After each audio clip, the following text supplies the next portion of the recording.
Good morning बच्चों। तो आज हम लोग नए चैप्टर शुरू कर रहे हैं, laws of motion.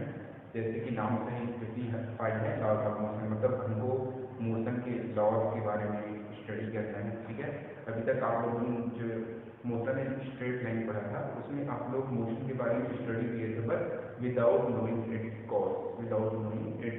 But here we will study about the cause of motion also. ठीक है, तो यहाँ पर हम लोग मोशन को डिफाइन करेंगे। ठीक है, मोशन को डिफाइन करेंगे। ठीक है, मोशन को कैलकुलेट करेंगे और मोशन की कुछ कैरेक्टरिस्टिक डालेंगे।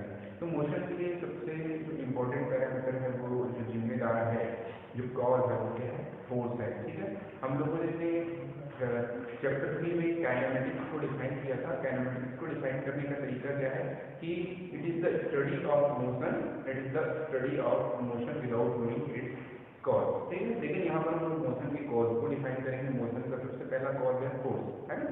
तो आइए देखते हैं कि फोर्स को कैसे डिफाइन करते हैं। फोर्स क्या होता है? फोर्स में बी अ पुश और पुल विच चेंजेस और tends to change the state of rest और यूनिफॉर्म मोशन। ठीक है, आप लोगों को क्लियर हो गया? फोर्स क्या है? या तो एक पुश है या तो एक पुल है। ठीक है, जैसे हम किसी चीज को हल्का सा धक्का लगाते हैं या खींचते हैं, वो है विच चेंजेस और tends to change the state of rest और यूनिफॉर्म मोशन। मतलब कोई ऑब्जेक्ट जो बहुत समय से रेस्ट में रखा हुआ है, उसको अगर हमको मोशन में लाना है तो क्या करना पड़ेगा? उस पर फोर्स लगाना पड़ेगा, पुश करना पड़ेगा।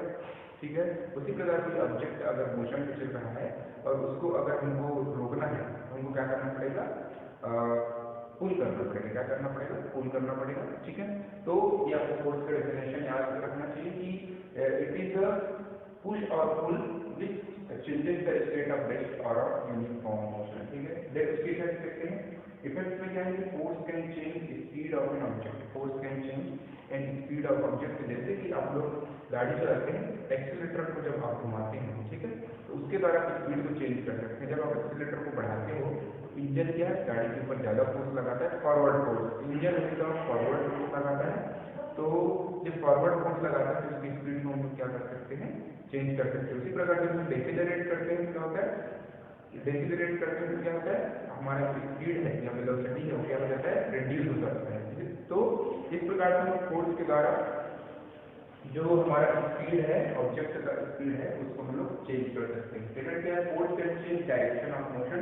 कैसे फोर्स में डायरेक्शन ऑफ मोशन को चेंज कर सकते हैं? जैसे कार चला रहा है, ट्रक चला रहा है, बस चला रहा है। ठीक है, तो स्टीयरिंग है, स्टीयरिंग के ऊपर जब हम फोर्स लगाते हैं राइट या लेफ्ट, तो हम लोग उसके गाड़ी के डायरेक्शन को चेंज कर देते हैं। अगर राइट घुमाते हैं तो हमारा जो पूरा टायर है वो राइट डायरेक्शन में जाने लगता है। अगर हम लेफ्ट घुमाते हैं तो वो पूरी लेफ्ट डायरेक्शन में जाने लगता है। ठीक है, force can change the shape of an object, it can also change the shape of an object. जैसे बहुत सारे एग्जाम्पल है, मैं बहुत छोटा सा एग्जाम्पल दे रहा हूँ। जैसे कि हम लोग स्प्रिंग है, इसके पहले डिस्कस किए थे। स्प्रिंग को अगर हम लोग बाहर की तरफ स्ट्रेच करते हैं तो उसका शेप चेंज हो जाता है, या अंदर की तरफ कंप्रेस करते हैं तो भी उसका शेप चेंज हो जाता है। बॉल है, बॉल को आप लोग अगर प्रेस करोगे तो बॉल का जो एक रबर बॉल होता है उसका भी शेप चेंज हो जाता है। तो इस प्रकार से हम लोगों ने जो मोशन के लिए जो सबसे ज़्यादा इंपॉर्टेंट पैरामीटर है वो क्या है? फोर्स है। फोर्स के बारे में पढ़ा, उसका डेफिनेशन देखा, उनके 3 इफेक्ट देखे। अब हम लोग पढ़ेंगे इनर्शिया के बारे में। इसके बारे में पढ़ेंगे इनर्शिया के बारे में। ठीक है,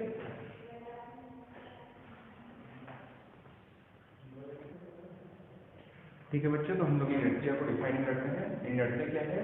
it is the inability of the body to change its position on its own. क्या है? Inability of the body. Body का क्या है? इनएबिलिटी है। एबिलिटी नहीं है, इनएबिलिटी है to change its position on its own. मतलब अपने आप में अपने पोजीशन को चेंज करने में क्या होता है? असमर्थ होता है। क्या होता है? असमर्थ होता है। जैसे कि इसके 3 टाइप्स हैं, मैं बताता हूँ। Inertia of rest, inertia of motion, inertia of direction. ठीक है, तो इनर्शिया ऑफ रेस्ट पे जैसे आप लोगों ने चेयर को रख दिया जैसे, अब 10 साल बाद भी चेयर को देखोगे तो उसी पोजीशन में रहेगा। इनर्शिया ऑफ रेस्ट है ना, मतलब अगर कोई उसको उठा के एक जगह से दूसरी जगह नहीं ले जाएगा, अगर उसको फोर्स लगा के उठा के एक जगह से दूसरी जगह नहीं ले जाएगा, तो हमेशा इनर्शिया ऑफ रेस्ट कंडीशन नहीं रहेगा। क्या होता है? It is the inability of body to change its position. मतलब अपने आप में चेंज करने में असमर्थ होता है। क्या होता है? असमर्थ होता है। मतलब उसमें इतनी क्वालिटी नहीं होती कि वो अपना जो पोजीशन है वो चेंज कर पाए। तो इनर्शिया ऑफ रेस्ट समझ गए। जैसे कि आपके घर में कोई ऑब्जेक्ट होगा जो सालों के जगह रखा होगा, तो तो ऐसा नहीं है कि कुछ समय बाद आप देखोगे तो वो चल के कहीं पर चला जाएगा, जब तक आप लेके नहीं जाओगे तब तक वो लेके नहीं जाएगा। इनर्शिया ऑफ रेस्ट हो गया। इनर्शिया ऑफ मोशन का एग्जांपल दे सकते हैं। इनर्शिया ऑफ मोशन जैसे इस यूनिवर्स में जो चीज घूम रही है वो कंटिन्यूसली घूम ही रही है जब तक उससे कोई एक्सटर्नल फोर्स ना लगाया जाए। जैसे कि हमारा जो अर्थ है वो बहुत समय से सन के चारों तरफ घूम रहा है, ठीक है, सन के चारों तरफ घूम रहा है ना, और घूम ही रहा है। उसके ऊपर अगर हम कोई एक्सटर्नल फोर्स नहीं लगाएगा, कहीं कोई आके दूसरा प्लैनेट या दूसरा स्टार कुछ कोलाइड नहीं होता तो वो घूमते ही रहेगा और घूम ही रहा है इनर्शिया ऑफ मोशन के कारण से, ठीक है। तो ये this is called inertia of motion. इसी प्रकार मून भी है, मून अर्थ के चारों तरफ घूम ही रहा है, ठीक है। अगर उस पर हम लोग कोई एक्सटर्नल फोर्स नहीं लगाएंगे तो वो अर्थ के चारों तरफ घूमता ही रहेगा, ठीक है। तो इसको बोलते हैं इनर्शिया ऑफ मोशन। या आप सिंपल समझ सकते हैं कि जैसे बाइक कार है ना, चल रही गाड़ी चल रही है ना, अगर आपने उनके ऊपर ब्रेक फोर्स नहीं लगाया तो गाड़ी क्या रहेगा, कंटिन्यूसली मोशन में रहेगा, उसको बोलते हैं इनर्शिया ऑफ मोशन, ठीक है। इनर्शिया ऑफ रेस्ट वही, बाइक खड़ी हुई तो खड़ी ही रहेगी जब तक आप उसको स्टार्ट नहीं करोगे, चालू नहीं करोगे। इनर्शिया ऑफ डायरेक्शन अगेन, जब तक हम लोग फोर्स नहीं लगाएंगे तब तक डायरेक्शन चेंज नहीं होगा, ठीक है। इससे रिलेटेड हम लोग न्यूटन के 3 लॉज पढ़ेंगे, है ना। न्यूटन के फर्स्ट लॉ को लॉ ऑफ इनर्शिया बोलते हैं। सेकंड लॉ जो न्यूटन का जो सेकंड लॉ है वही हमारा मेन लॉ है, और थर्ड लॉ जो होता है action is equal to every action is always equal and opposite reaction होता है। तो न्यूटन लॉ पढ़ेंगे हम लोग, ठीक है बच्चों। तो न्यूटन फर्स्ट लॉ पढ़ते हैं, ठीक।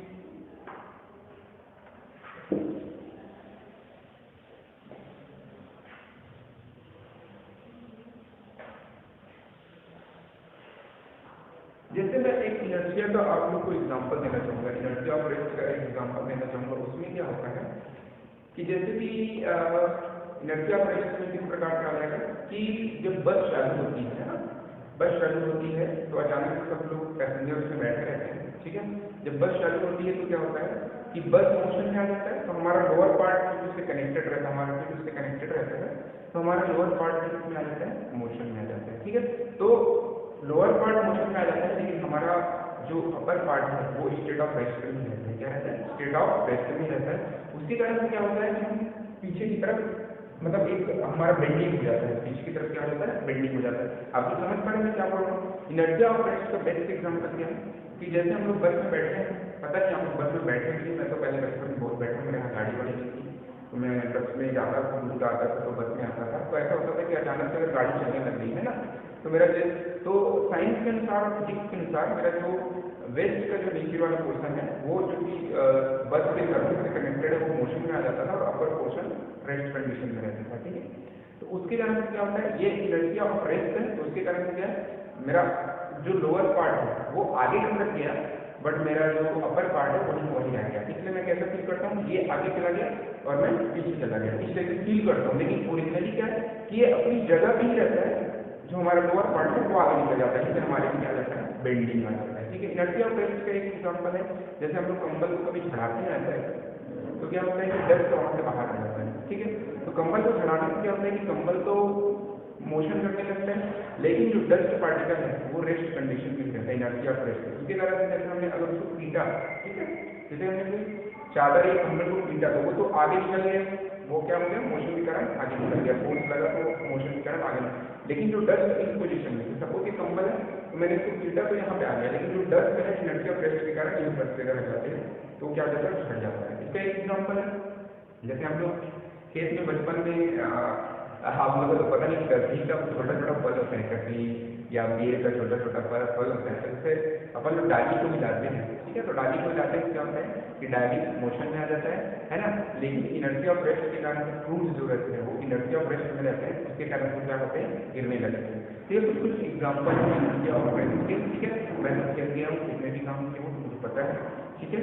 दूसरा है इनर्शिया ऑफ मोशन का एक एग्जाम्पल, जैसे कि आप लोग ब्रेक लगाते हैं, जैसे गाड़ी चलती रहती है, गाड़ी चलती रहती है, बाइक में नहीं, आप लोग सिंपल से बैठे होंगे, आपने मम्मी या पापा या भाई बहन कोई भी गाड़ी चला ब्रेक लगाता है तो हमारा बॉडी लग जाता है आगे की तरफ जाता है, कैसे जाता है, आगे की तरफ। इसका कारण क्या है कि हम लोग इनिशियली किसमें रहते हैं, गाड़ी चलती रहती है तो इनर्शिया ऑफ मोशन में रहते हैं, किसमें रहते हैं, इनर्शिया ऑफ मोशन में। गाड़ी अचानक से रुकती तो क्या होता है, ये हमारा नीचे का जो पोर्शन है, लोअर पोर्शन, वो क्या हो जाता है, रुक जाता है ना, और हमारा इनर्शिया ऑफ मोशन के कारण क्या होता है, आगे की तरफ चला जाता है। समझ आएगा?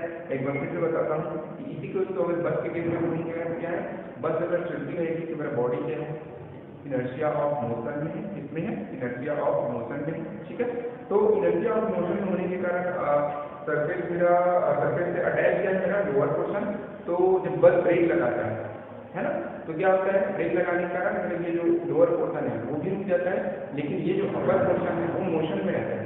तो क्या हो जाता है, आगे की तरफ चला जाता है, ठीक है, आगे की तरफ चला जाता है। ऐसा आपको बाइक में भी या एनी अदर ऑब्जेक्ट में भी। तो ये इनर्शिया ऑफ मोशन के कारण क्या होता है, अपनी जो पोजीशन है वो चेंज होने को क्या करता है, ऑब्जेक्ट करता है, मतलब ये चेंज ना होने की कोशिश करता है। इनर्शिया का मतलब है चेंज ना होने की कोशिश करना। इनर्शिया का क्या मतलब है, चेंज ना होने की कोशिश करना। रेस्ट में तो रेस्ट में ही रहना, मोशन में तो मोशन में रहना। और इनर्शिया और डायरेक्शन को एग्जाम्पल बता दें, जब तक हम किसी स्टेज घुमाएंगे नहीं तब तक हमारा जो डायरेक्शन है वो चेंज नहीं होगा। उसी प्रकार घोड़े भी जैसे घोड़ा में भी अगर घोड़ा चलते रहे, अगर मोशन में है घोड़ा, तो अगर घोड़ा रुकेगा जाना तो आपका बॉडी आगे की तरफ चला जाएगा, आप आगे की तरफ गिरने लगोगे, बेंडिंग हो जाता है ना। इसका कारण क्या है, लोअर पोर्शन जो है घोड़ा उसके साथ लोअर पोर्शन जहाँ पे बैठे हो तो किसमें आ जाएगा, रेस्ट में आ जाएगा, लेकिन अपर पोर्शन क्या है, मोशन में रहता है। तो मोशन में रहने के कारण क्या है, आगे की तरफ चला जाता है, ठीक है। तो these are the certain example, few examples that you must have to remember to explain the inertia of rest, inertia of motion and inertia of direction. Now we will see the Newton's three law, Newton's law of motion, first law of motion देखते हैं। First law of motion को inertia of motion भी बोलते हैं, क्या बोलते हैं, inertia of motion भी बोलते हैं, ठीक है। तो न्यूटन लॉ देखते हैं, ठीक है। ये हट गया सिलेबस से, लेकिन फिर भी फिजिक्स में आप लोग देखे होंगे कि अगर एक टॉपिक को कवर नहीं करोगे तो सेकंड टॉपिक पढ़ना मुश्किल हो जाता है, इसलिए इसको शॉर्ट में हम लोग कवर कर रहे हैं न्यूटन लॉ को, ठीक है। इसको आप लोगों ने 9th क्लास में पढ़ा होगा, फिर भी हम लोग कवर करेंगे, ठीक है। Newton law,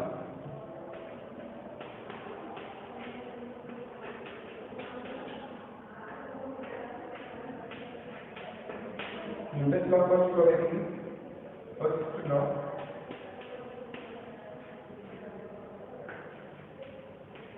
if any object is in state of motion,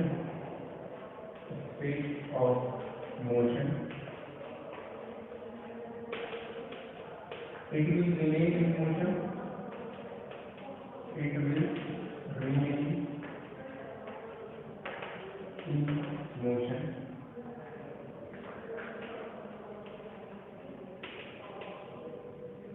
if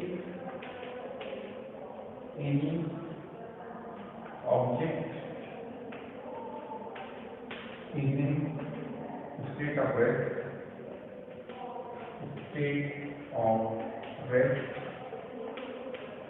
it will remain in rest,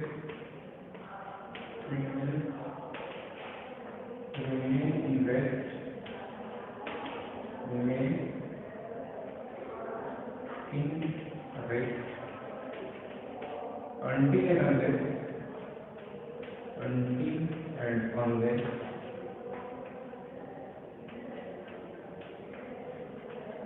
an external force is applied, an external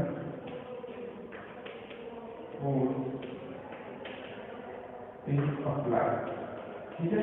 इसी को ही लॉ ऑफ इनर्शिया भी बोलते हैं। न्यूटन के फर्स्ट लॉ को क्या बोलते हैं, लॉ ऑफ इनर्शिया। जैसा इनर्शिया को समझाए थे इसी के बारे में बाद में न्यूटन ने भी एक्सप्लेन किया था। इनर्शिया के बारे में सबसे पहले गैलीलियो ने बताया था।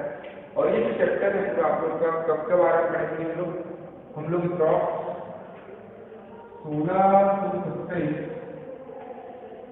से 1711 बात से पढ़ेंगे, ठीक है। इसमें जो एग्जाम्पल लेंगे, जो क्वेश्चन लेंगे, इस समय में जो न्यूटन ने दिया था उस समय में जाके हमको पढ़ाई करेंगे, ठीक है। तो if any object is in state of motion, it will remain in motion. जब तक उसके मोशन में है उस पर जब तक हम एक्सटर्नल फोर्स नहीं लगाएंगे तो मोशन में रहेगा। If any object is in state of rest, it will remain in rest until and unless external force is applied, ठीक है। तो आपको याद रखना है first law, what is first law, if any object is in state of motion, it will remain in state of motion. If any object is in state of rest, it will remain in state surface until and unless an external force is applied। ठीक है, ठीक। तो यहाँ पर हम लोग का first law complete होता है। ठीक है, सेकंड लॉ देखेंगे हम लोग, न्यूटन सेकंड लॉ। ठीक है,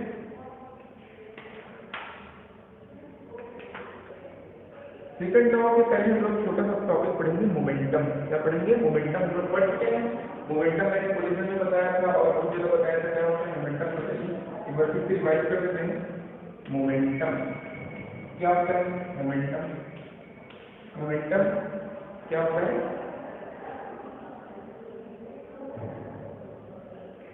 it is the product of, it is a product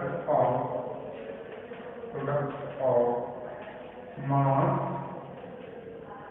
and velocity, product of mass and velocity। ठीक है, product of mass and velocity इसको डिनोट किससे करते हैं? P से। ठीक है, तो product of mass into velocity, velocity vector quantity है, इससे P भी क्या हो जाएगा? वेक्टर क्वांटिटी होगा। इसका यूनिट क्या हो जाएगा? kg मीटर पर सेकेंड। डायमेंशन क्या हो जाएगा? m LT -1। ठीक है, तो मोमेंटम सिंपल सा मतलब कोई इफेक्ट को बताने के लिए मोमेंटम का यूज करते हैं। जैसे आप लोगों ने सुना होगा कि जैसे इलेक्शन होता है तो बोलते हैं कि यार इलेक्शन में मोमेंटम पकड़ा, इलेक्शन में मोमेंटम पकड़ा है, तो गति पकड़ ली है। क्या पकड़ लिया है? गति पकड़ लिया है, मतलब एक रिदम में आ गया है। ठीक है, पहले जो जैसे इलेक्शन का जो कैंपेन होता था, है ना, चुनावी जो गतिविधियां होती थी वो थोड़ी स्लो थी। अब क्या हुआ? मोमेंटम पकड़ लिया तो उसकी स्पीड बढ़ गई है। तो यहाँ पर आप देख सकते हैं मोमेंटम किसके ऊपर डिपेंड करता है? वेलोसिटी, क्योंकि मास तो क्या होता है? कांस्टेंट होता है। ठीक है, तो मोमेंटम अल्टीमेटली अगर मास कांस्टेंट है तो वेलोसिटी के ऊपर डिपेंड करता है। तो बहुत सारी चीजें हम बोलते हैं कि यार वर्क जो है मोमेंटम पकड़ लिया है, ऐसे करते हैं ना। तो बिजनेस में मोमेंटम पकड़ लिया, मतलब इसका मतलब क्या है कि अब कस्टमर आने लगे हैं, अच्छा हो गया बिजनेस, है ना। पहले बिजनेस थोड़ा स्लो था, बिजनेस थोड़ा फास्ट हो गया। फास्ट होने का मतलब ऐसे दौड़ नहीं रहा है, फास्ट होने का मतलब यहाँ पहुँच गया है, मतलब थोड़ा सा पैसा अच्छा आने लगे, पैसा बढ़ गया। ठीक है, इस प्रकार से मोमेंटम को डिफाइन करेंगे। इसी के आधार पर हम लोग न्यूटन के सेकंड लॉ को डिफाइन करेंगे। ठीक है,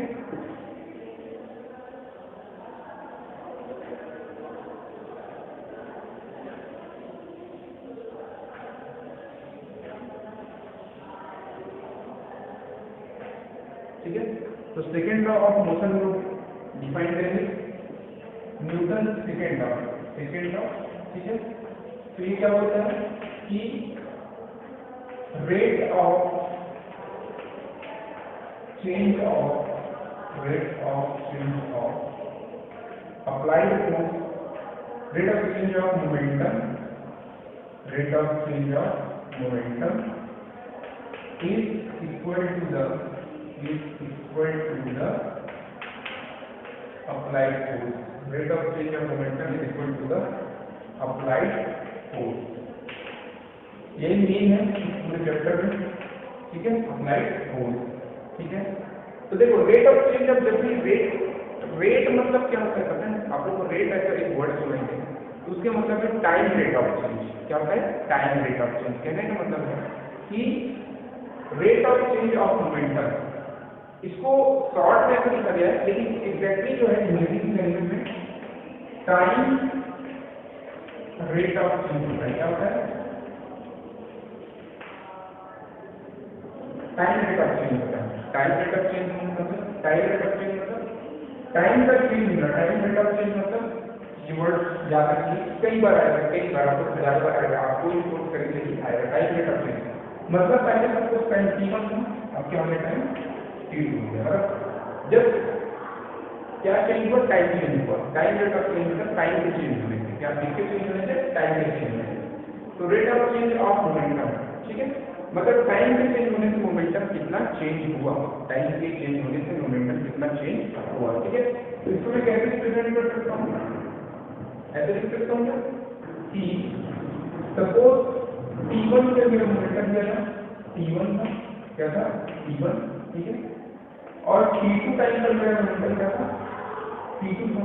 ऐसे बोलूंगा time rate of change of momentum मतलब इस टाइम पे ये मोमेंटम था, ठीक है, तो इस टाइम पे मेरा मोमेंटम ये है। इसको ऐसे लिख सकता हूँ P2, ऐसे लिख सकता हूँ t1 टाइम पर मेरा मोमेंटम क्या था, t1 था, तो t2 टाइम पर मेरा मोमेंटम कितना हो गया, t2 हो गया। ठीक है, दोनों के बीच में क्या चेंज को हम लोग इस प्रकार से डिनोट करते हैं, t1 पे मोमेंटम g1 है, t2 पे मोमेंटम किसके बराबर होता है, अप्लाइड फोर्स के प्रोपोर्शनल होता है, इक्वल टू द या proportional to the applied force. Equal to भी लिख सकते हैं, प्रोपोर्शनल भी लिख सकते हैं, इक्वल टू। ठीक है, इसको कैसे लिखते हैं, F इक्वल टू, इसको लिखते हैं del t by del t. Delta का यूज होता है चेंज को बताने के लिए, चेंज या तो चेंज इंक्रीज हो सकता है या डिक्रीज हो सकता है। ठीक है, और इसी अगर dp बाई dt को अगर इसमें मैं लिमिट लगा दूं, क्या लगा दूं, लिमिट, कैसा लिमिट, लिमिट ये मैक्स का है, limit t tends to 0, t tends to 0 मतलब डेल्टा टी जो है ना, इन दोनों के बीच में डिफरेंस का वैल्यू मतलब दो टाइम है, इनके बीच का जो डिफरेंस है बहुत कम, 0 के बराबर है, किसके बराबर है, 0 के बराबर है।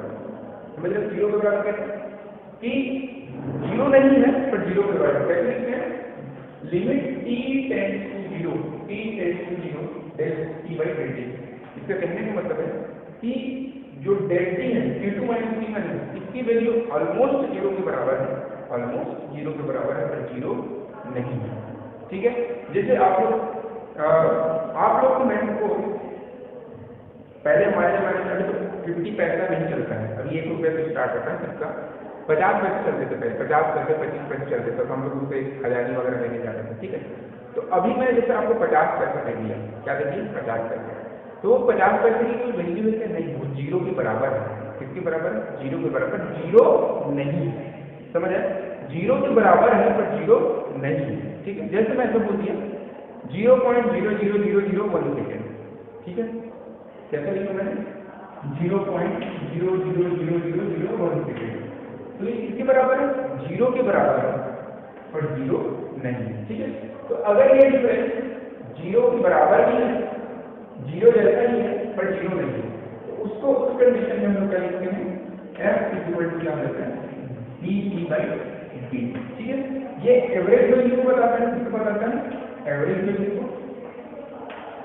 ठीक है, ये एवरेज वैल्यू, डेल्टा ऑपरेटर इसका एवरेज वैल्यू को बताता है, और जो डी ऑपरेटर है ये किसको बताता है, इंस्टेंटेनियस वैल्यू, किसको बताता है, इंस्टेंटेनियस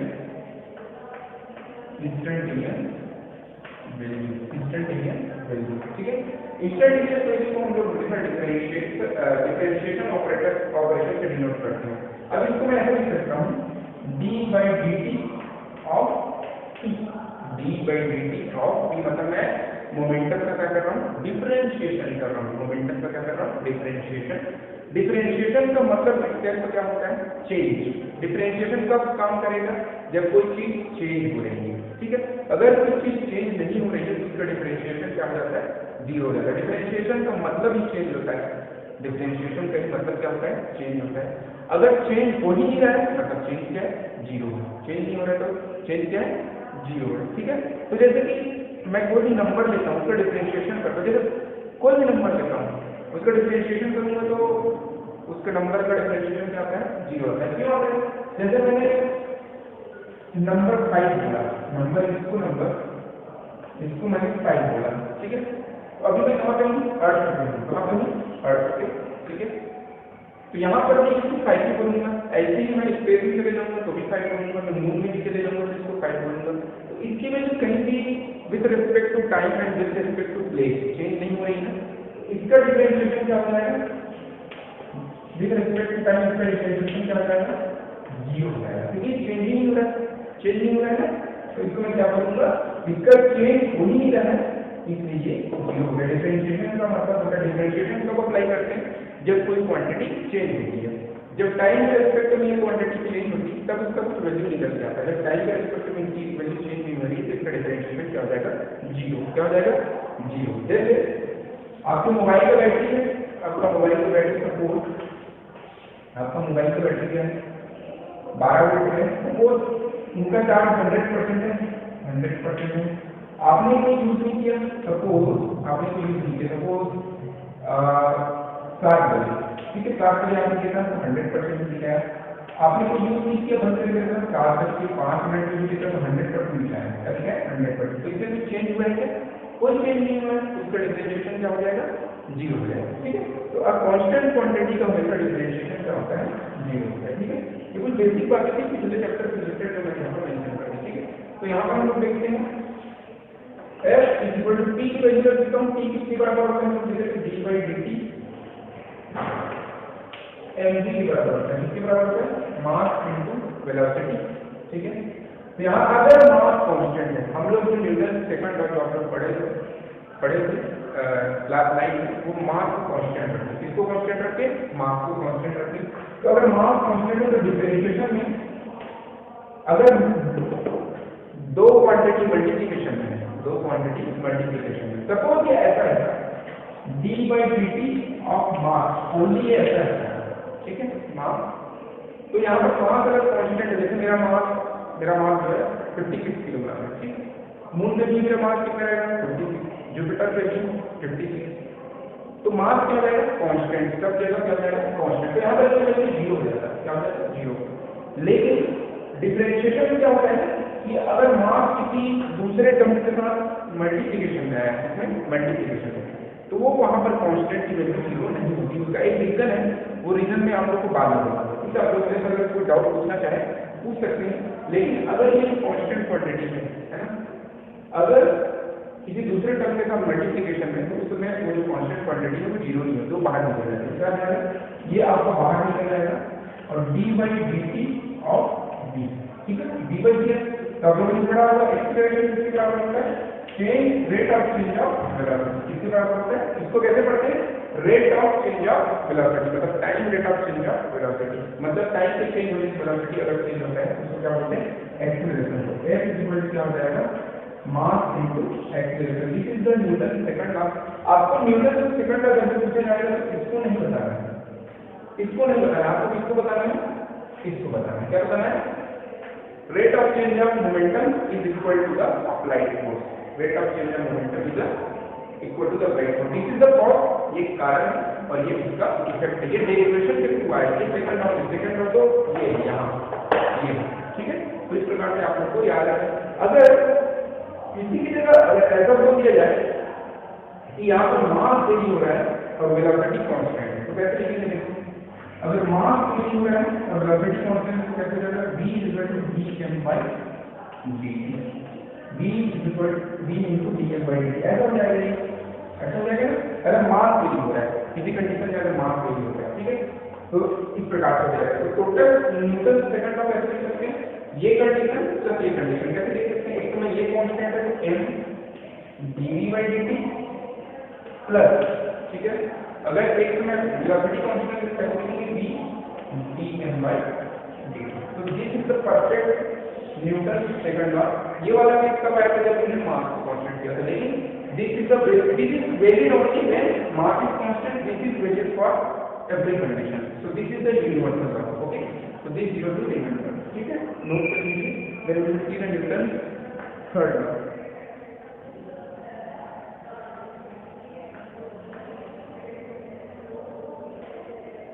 ठीक है बच्चों, तो न्यूटन थर्ड लॉ क्या है, every action has a equal and opposite reaction. ठीक है, every action has a equal and opposite reaction.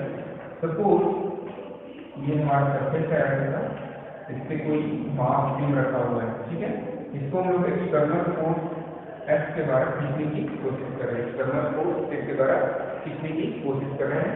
तो इधर की तरफ फ्रिक्शन फोर्स लगता है। क्या लगता है, फ्रिक्शन फोर्स, जो इसको आगे बढ़ने से क्या करता है, हम लोग फोर्स लगाते हैं तो हम आगे की तरफ खींचते हैं, तो ये वाला फोर्स ऑटोमेटिकली अर्थ सरफेस के द्वारा लगाता है, फिर इसको पीछे की तरफ खींचने की कोशिश करता है। इसके बारे में हम लोग डिटेल में जब फ्रिक्शन टॉपिक आएगा तब पढ़ेंगे। ठीक है, उसके पहले मैं ये बताना चाहूँगा कि ये जो मास है अर्थ के ऊपर नीचे की ओर एक फोर्स लगाता है।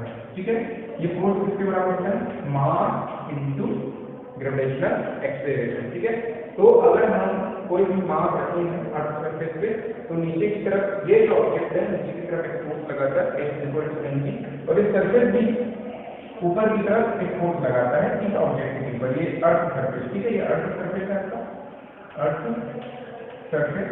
ठीक है, तो ये भी फोर्स लगाता है, जिसको बोलते हैं reaction force, normal reaction force बोलते हैं। नॉर्मल किसको बोलते हैं, जो परपेंडिकुलर होगा, ये फोर्स हमारा था, ये वाला फोर्स, ठीक है, और ये यहाँ पे लग रहा है तो परपेंडिकुलर लग रहा है। तो नॉर्मल मतलब चाहे हम लोग नॉर्मल बोले, चाहे परपेंडिकुलर बोले, चाहे ऑर्थोगोनल बोले, सब एक ही चीज है, ठीक है। तो नॉर्मल और परपेंडिकुलर या ऑर्थोगोनल सब एक ही चीज है। फोर्स हमारा डायरेक्शन ये है, फोर्स का डायरेक्शन क्या है ये, ठीक है। नॉर्मल रिएक्शन का डायरेक्शन नहीं है, तो दोनों बीच में कितना एंगल बन रहा है 90 डिग्री, कितना एंगल बन रहा है 90 डिग्री, ठीक है। तो Newton third law every action has equal and opposite reaction. तो हम यहाँ पर ऑब्जेक्ट को यहाँ पर रखेंगे, तो ऑब्जेक्ट नीचे की तरफ फोर्स लगाएगा दैट इज एनर्जी, और इन ये जो सरफेस है ऑब्जेक्ट के ऊपर फोर्स लगाएगा that is normal reaction force. क्या बोलते हैं? नॉर्मल रिएक्शन, मतलब ये एक्शन हो रहा है उसके बदले में रिएक्शन फोर्स लग रहा है, ठीक है। तो मैंने वर्क एनर्जी में बताया था आपको कि ग्रेविटेशनल फोर्स के द्वारा जो भी वर्कडन किया जाता है, ग्रेविटेशनल फोर्स के द्वारा जो भी वर्कडन किया जाता है कितना होता है? What is the value of work done by the gravitational force? It will always be 0, ठीक है, क्योंकि जब हम फोर्स को इधर खींचते हैं, ठीक है, तो हमारा डिस्प्लेसमेंट भी इधर होता है, इधर होता है डिस्प्लेसमेंट इधर, तो डिस्प्लेसमेंट इधर है। हम लोग अभी इसके ये फोर्स कंसीडर नहीं कर रहे हैं, ग्रेविटेशनल फोर्स कंसीडर कर रहे हैं, ठीक है। तो ग्रेविटेशनल फोर्स किधर है? नीचे की तरफ, डिस्प्लेसमेंट किधर होगा? फॉरवर्ड डायरेक्शन में, है। दोनों के बीच में एंगल कितना बनेगा? 90 डिग्री, ठीक है, ये आपका 90 डिग्री, ठीक है। तो every time whenever there is a displacement on the earth surface, the work done by the gravitational force is always equal to 0. In the same way, the work done by the friction force is also 0, because again as you are trying to pull this object, the earth applies the equal and opposite friction force into the opposite direction, okay. So again work done by the friction force is always 0. So you have to keep in mind two things: the work done by the gravitational force is 0, work done by the gravitational force is 0, and work done by the friction force is opposite. So it will be negative. It will be a negative. Okay. So this satisfies the Newton's third law. Every action has equal and opposite reaction.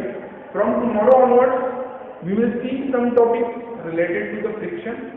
Since some of the topics has already eliminated like impulse, ठीक है, मैं थोड़ा सा introduction देना चाहूंगा conservation of momentum का, conservation of momentum, ठीक है। तो कोई भी सिस्टम होता है उसका मोमेंटम हमेशा क्या होता है? कंजर्व होता है। क्या होता है? कंजर्व होता है। कैसे बोल सकते हैं कि कंजर्व होता है?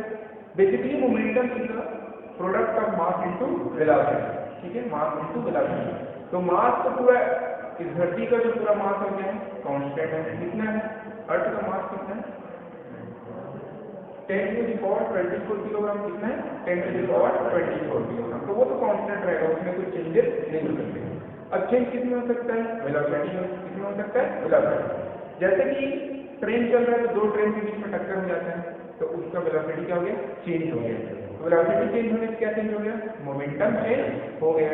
या आप बाइक को ज्यादा फास्ट दौड़ा रहे हैं तो आपका फिर वेलोसिटी बढ़ गया, तो मोमेंटम फिर क्या हो गया? चेंज हो गया। तो the momentum of individual elements might change, the momentum of individual elements might change, but the momentum of overall system will remain conserved. कैसे? जैसे इस अर्थ पे बहुत सारी गतिविधियां हो रही है, अनेकों मोमेंटम हो रहे हैं, है ना।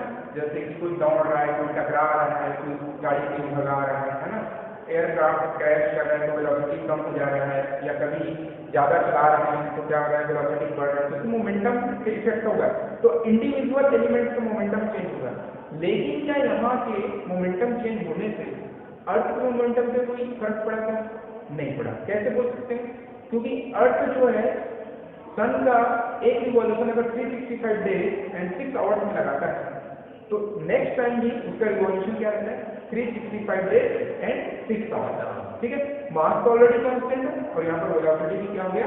कांस्टेंट है। इससे हमको ये समझ आता है कि जो पूरा अर्थ जो एक सिस्टम है, अर्थ जो एक पूरा सिस्टम है, उसका मोमेंटम क्या रहता है? कंजर्व रहता है, ठीक है। तो मैंने जैसे बताया मून का भी आप लोग मान लीजिए, मून में भी हो सकता है कुछ चीज गतिविधियां चल रही होगी, वहाँ पे इंडिविजुअल एलिमेंट्स कोई जानवर इधर से उधर दौड़ रहा होगा तो उसका मोमेंटम चेंज हो रहा है ना। सेम आप किसी अदर प्लैनेट से मान सकते हैं, कि वहाँ पर एनिमल है, उनके दौड़ने से एनिमल का मोमेंटम चेंज हो गया या किसी ऑब्जेक्ट का मोमेंटम चेंज हो गया। लेकिन मून जो है अर्थ का एक रिवॉल्यूशन 27 डेज एंड 8 आवर्स में कंप्लीट करता है, तो उतने में ही वो एक रिवॉल्यूशन कंप्लीट करता है। तो उसका भी मास फिक्स है, उसकी वेलोसिटी फिक्स है, उसको मोमेंटम चेंज हुआ क्या? नहीं। आपका मोमेंटम चेंज होता है क्या? नहीं। आपके बॉडी पार्ट में 24 आवर्स ब्लड क्या कर रहा है? रन हो रहा है, हो रहा है कि नहीं हो रहा है? ब्लड प्रेशर आपको ऊपर नीचे होते रहता है। ब्लड प्रेशर ऊपर नीचे होने के कारण क्या होता है? ब्लड आपका क्या होता रहता है? ब्लड का कभी वेलोसिटी बढ़ जाता है, कभी घट जाता है। ये तो इंटरनल ब्लड का मोमेंटम चेंज हो रहा है, लेकिन हमारा मोमेंटम चेंज हो रहा है क्या? नहीं हो रहा है। ठीक है, तो इस प्रकार से the momentum of individual elements might change but the overall system will remain the conserved। ठीक है, तो कंजर्वेशन ऑफ मोमेंटम में थोड़ा सा इंट्रोडक्शन दे दिया क्योंकि मोमेंटम टॉपिक हट गया है। नेक्स्ट क्लास में हम लोग जो मेन टॉपिक जो इसका सिलेबस में है उसके ऊपर ज्यादा फोकस करेंगे। Thank you, keep watching all the best.